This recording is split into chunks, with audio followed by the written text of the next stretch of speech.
Mercury game made me sit up for a second because it got a little spicy with Caitlin Clark having an interaction with DeWanna Bonner out on the middle of the floor, sort of waving her back.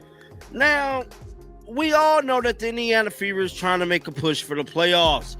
We've been getting mixed signals coming out about Caitlin coming back, about Caitlin being, somewhat ready to go. Then we got Stephanie White saying it's day-to-day again, basically. Well, I'm here to tell you, Caitlin Clark is not shying away from... But that interaction stood out to me for a couple of reasons. I mean, number one, obviously, is the history there, where DeWanna Bonner was on the Fever for a cup of coffee and then winds up on the Mercury. Before the season, Caitlin Clark said she wanted to win a ring for her. Right? She said, I want to win for her. And Caitlin Clark went out of her way to also, shine light on how DeWanna Bonner had risen up to the top of, near the top of the all-time WNBA scoring ranks. And then... The right, behind the coach, coming out and John and DeWanna Bonner.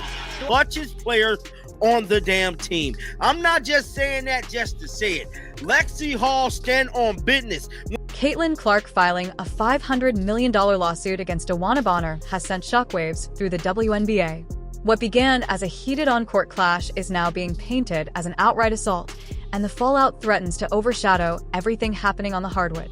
Fans are stunned, sponsors are uneasy, and league officials are scrambling, because this isn't just about two players colliding, it's about the league's brightest star, its credibility, and its future. The lawsuit instantly grabbed headlines because of the staggering number. $500 million. To put it in perspective, the claim dwarfs not only average player contracts, but also the WNBA's entire annual revenue, roughly $200 million. The language Clark's legal team used, assault-level contact, shifted the narrative from sports to legality, turning a foul into a seismic moment. Suddenly, a heated game moment transformed into a courtroom saga that could define not just two careers, but the direction of the league itself. On the floor, both players symbolize different WNBA eras. Clark averages 19 points and 6 assists per game with the league's highest rookie usage rate, carrying Indiana to national relevancy. Bonner, averaging 14 points for Connecticut, is a respected veteran, a consistent scorer, and a locker room leader. Their clash wasn't just physical, it was generational. The rookie phenomenon representing the future of the league against a seasoned veteran who has carried the torch for years. The audience made the moment even bigger. Indiana Fever games already average nearly 40% higher national TV ratings than standard primetime, and clips of the assault racked up millions of views within hours. ESPN replayed the sequence from multiple angles. TikTok edits of Clark's frustration went viral, and fans on X created slow-motion breakdowns.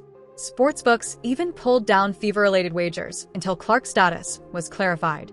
Ticket resale prices, which had consistently held above $150, dipped to closer to $90 as uncertainty swirled. What should have been just another tense matchup turned into a story that shook confidence in the league's stability. This lawsuit matters because it collides directly with Clark's unprecedented impact. Her arrival doubled Indiana's attendance from 6,000 to over 11,000, and her return game drew more than 16,000.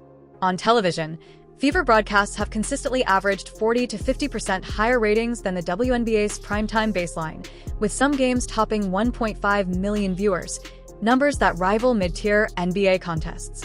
League Pass subscriptions surged by double digits directly tied to her schedule, and resale tickets, that once hovered around $65 now routinely pass $200. These aren't just numbers, they're the foundation of the WNBA's growth, which is why fans and sponsors now demand answers. How safe is the league's most important player, and can the WNBA protect the very foundation of its surge? For Indiana, the timing is especially critical. Clark's production, 19 points, 6 assists, and near-constant ball usage, is irreplaceable, and any disruption hurts their playoff chase. For the WNBA, the lawsuit cuts even deeper. Fans are louder, sponsors are nervous, and officiating and player conduct are suddenly under a microscope like never before. Compared to past controversies, the contrast is glaring. Legends like Taurasi, Bird, and Parker had their rivalries, but none escalated into lawsuits of this scale. The NBA has seen explosive incidents like the Malice at the Palace or Beverly versus Westbrook, but even those didn't trigger $500 million legal claims.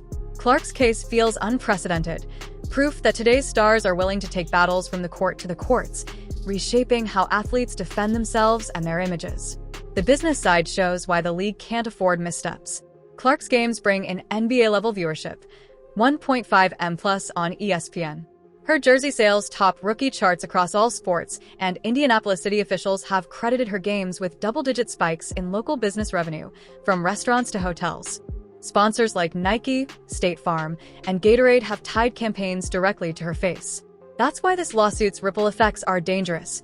Brands don't want their investments tainted by controversy, and rival fan bases have already weaponized hashtags like #JusticeForClark and #BonnerBacklash, each generating millions of impressions. Bonner, meanwhile, has her own legacy and loyal fan base, built over years of steady veteran production. But unlike Clark, her commercial footprint is far smaller. That imbalance makes it clear where the league's priority lies. Yet it also shows the risk. Leaning too hard toward Clark could alienate veterans, fracture locker room trust, and feed the perception of favoritism. Looking forward, the lawsuit could reshape the WNBA on multiple levels. Networks like ESPN, CBS, and IWN have leaned heavily on Clark games to boost ratings, 40 to 50% above league average. If her image is dragged through prolonged legal battles, the league's leverage in future broadcast rights negotiations could weaken. For Indiana, her absence, legal or physical, would cripple playoff hopes. For Connecticut, if Bonner were suspended or sidelined by fallout, depth and scoring would take a major hit. The league doesn't just lose one storyline, it risks destabilizing two. Ticket sales and sponsorships are equally at risk. Indiana resale tickets surged from $65 to $200 plus with Clark, but uncertainty already knocked those numbers down. Brands cautious of controversy could shift resources toward other stars like Angel Reese or Aya Wilson, redistributing attention and reshaping the league's star hierarchy. Expansion cities like Toronto and Philadelphia, which often cite Clark's drawing power as proof of readiness, may hesitate if her image is damaged. And college stars like Juju Watkins or Paige Bueckers are watching closely, evaluating how the WNBA manages its superstar era before they join. Caitlin Clark's $500 million lawsuit against DeWanna Bonner will be remembered as more than just a headline. It's a stress test for the league. It forces the WNBA to prove it can protect its stars, manage controversy, and maintain momentum in its most crucial growth era yet. For Clark, it's both risk and reinforcement. Risk of distraction, but reinforcement that she's not just an athlete, she's an institution with the power to take peers to court. For Bonner, it's proof that one moment can flip a reputation built over years. And for the WNBA, it's a warning. Superstardom brings scrutiny, and mishandling this could stall everything. The takeaway is sharp. Every rivalry, every whistle, every lawsuit now reverberates across ratings, sponsorships, and fan trust. The fans are already debating, is Clark's lawsuit accountability or a dangerous distraction? And the bigger question, can the WNBA harness explosive drama like this to fuel its rise? Or will it fracture under the weight of its brightest spotlight yet? Ticket sales and sponsorships are equally at risk. Indiana resale tickets surged from $65 to over $200 with Clark, but uncertainty already knocked those numbers down. Brands wary of controversy could redirect resources toward other stars like Angel Reese or Aya Wilson, shifting the balance of marketable faces. Expansion cities like Toronto and Philadelphia, often pointed to Clark's drawing power as proof the league is ready, may hesitate if her appeal is damaged.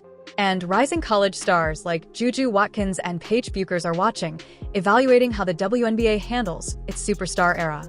Caitlin Clark's $500 million lawsuit against DeWanna Bonner will go down as more than just a headline. It's a stress test for the league. It forces the WNBA to prove it can protect its stars, manage controversy, and maintain momentum in its most crucial growth era yet. For Clark, it's both risk and reinforcement. Risk of distraction. Reinforcement that she's not just an athlete, but a force with the power to take peers to court. For Bonner, it's proof that one moment can flip a narrative built over years. And for the WNBA, it's a warning. Superstardom brings scrutiny, and mishandling this could stall everything. The takeaway is sharp. Every rivalry, every whistle, every lawsuit now reverberates across ratings, sponsors, and fan trust. The fans are already debating, is Clark's lawsuit accountability or a distraction?